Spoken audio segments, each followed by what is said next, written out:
സംസ്ഥാനത്ത് ഒരു വിഭാഗം സർക്കാർ ജീവനക്കാരും അധ്യാപകരും പണിമുടക്കുകയാണ്. ശമ്പള പരിഷ്കരണം, DA കുടിശ്ശിക, പങ്കാളിത്ത പെൻഷൻ ഒഴിവാക്കൽ തുടങ്ങിയ വിഷയങ്ങൾ ഉന്നയിച്ചാണ് പണിമുടക്ക് നടത്തുന്നത്.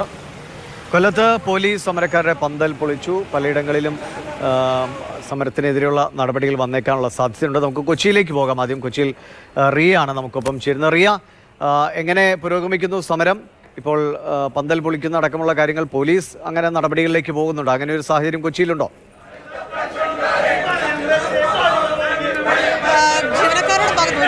ജീവനക്കാരുടെ ഭാഗത്തു നിന്നുള്ള പണിമുടക്ക് കാക്കനാട് കളക്ടറേറ്റിൽ ആരംഭിച്ചിട്ടുണ്ട്.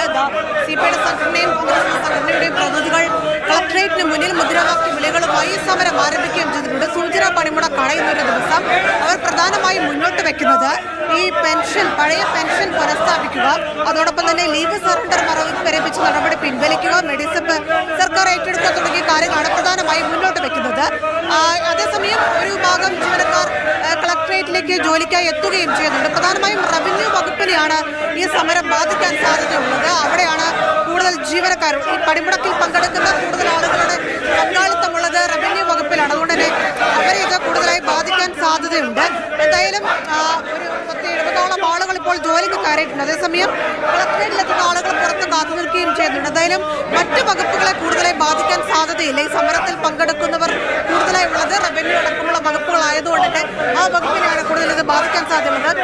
ഇത് വലിയ രീതിയിലുള്ള പണിമുടക്കിലേക്ക് പിന്നെ പ്രവർത്തനം തടസ്സപ്പെടുത്തുന്ന തരത്തിലേക്കാണോ? തീർച്ചയായിട്ടും ജീവനക്കാരുടെ അമർഷം, ജീവനക്കാരുടെ പ്രതിഷേധം ഇവിടെ അലയടിക്കുകയാണ്. കഴിഞ്ഞ 8 വർഷക്കാലമായിട്ട് ജീവനക്കാരുടെ DA അടക്കമുള്ള സറണ്ടർ അടക്കമുള്ള എല്ലാ ആനുകൂല്യങ്ങളും നിഷേധിച്ചുകൊണ്ട് കഴിഞ്ഞ ശമ്പള പരിഷ്കരണത്തിന് കുടിശ്ശിക പോലും നാളെ വരെ കിട്ടിയിട്ടില്ല. അതിന്റെ പ്രതിഷേധമാണ് ജീവനക്കാർ എല്ലാവരും ഒറ്റക്കെട്ട് അണിനിരക്കുന്നു. ചില ഭരണാനുകൂല സംഘടനകൾ മാത്രം, NGO യൂണിയൻ അടക്കമുള്ള സംഘടനകൾ മാത്രമാണ് കരിങ്കാലി പണി ചെയ്യുകയാണ്.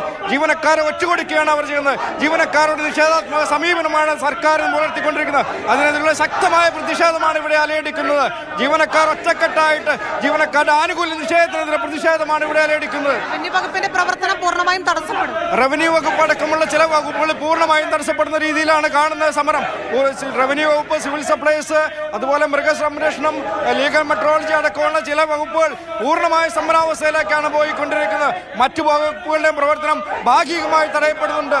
ഒരു സംശയമില്ല, ഈ പണിമുടക്ക് സർക്കാരിനെതിരെയുള്ള ശക്തമായ താക്കീതായി മാറുന്ന കാര്യത്തിൽ ഒരു സംശയമില്ല. സർക്കാരിന്റെ കണ്ണു തുറക്കുന്നവരെ ഈ സമരം ഞങ്ങൾ തുടരുക തന്നെ ചെയ്യും. ആളുകൾക്കുണ്ടാകുന്ന ഒരു ബുദ്ധിമുട്ടിനെയും പ്രയാസത്തെ നിങ്ങൾ എങ്ങനെ ഈ ദിവസം കാണും? മറുവശത്ത് കളക്ടറിലെത്തുന്ന ആളുകൾക്കുണ്ടാകുന്ന ഒരു ബുദ്ധിമുട്ടിനെ ഏത് രീതിയിൽ കാണും? നമ്മൾ നമ്മുടെ അവകാശ പോരാട്ടത്തിലാണല്ലോ.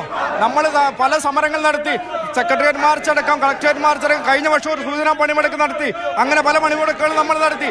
എന്നിട്ടും സർക്കാരിന്റെ ഭാഗത്തുനിന്ന് തുടരുന്ന നിഷേധാത്മക സമീപനത്തിന്റെ ഒരു അവസാന ശ്രമം എന്ന നിലയിലാണ് പണിമുടക്കുമായി ഞങ്ങൾ കൊണ്ടുപോകുന്നത്. എന്തായാലും കാക്കനാട് കളക്ടറേറ്റിൽ റവന്യൂ വകുപ്പിന്റെ അടക്കം പ്രവർത്തനം തടസ്സപ്പെടുന്ന രീതിയിലേക്ക് കാര്യങ്ങൾ പോകും. മറ്റു ഇടങ്ങളിൽ ഇതര സംഘടന ആയതുകൊണ്ട്, CPM സംഘടന ആയതുകൊണ്ട് തന്നെ കാര്യമായ രീതിയിൽ ബാധിക്കുന്നു. ഇപ്പൊ രജിസ്റ്ററിലൊക്കെ 78ഓളം ആളുകൾ ഒപ്പിട്ടിട്ടുണ്ട്, മറ്റ് സംഘടനയുടെ ആളുകളൊക്കെ ഒപ്പിട്ടിട്ടുണ്ട്. അങ്ങനെ ആ രീതിയിൽ പൂർണ്ണമായും പണിമുടക്കുന്നു എന്നൊരു രീതി കാക്കനാട് കളക്ടറേറ്റില്ല. പക്ഷേ ഈ എത്തുന്ന ആളുകളൊക്കെ ഈ സമരം കഴിഞ്ഞ് അകത്തേക്ക് കയറുമ്പോൾ റവന്യൂ വകുപ്പുമായി ബന്ധപ്പെട്ട ആവശ്യങ്ങൾക്ക് എത്തുന്നവർക്ക് അതൊരു വലിയ ബുദ്ധിമുട്ടുണ്ടാകുമെന്ന കാര്യത്തിൽ സംശയവുമില്ല. എറണാകുളത്ത് കാക്കനാട് കളക്ടറേറ്റിൽ നിന്നാണ് റിയ തത്സമയം ഈ വിവരങ്ങൾ നൽകുന്നത്.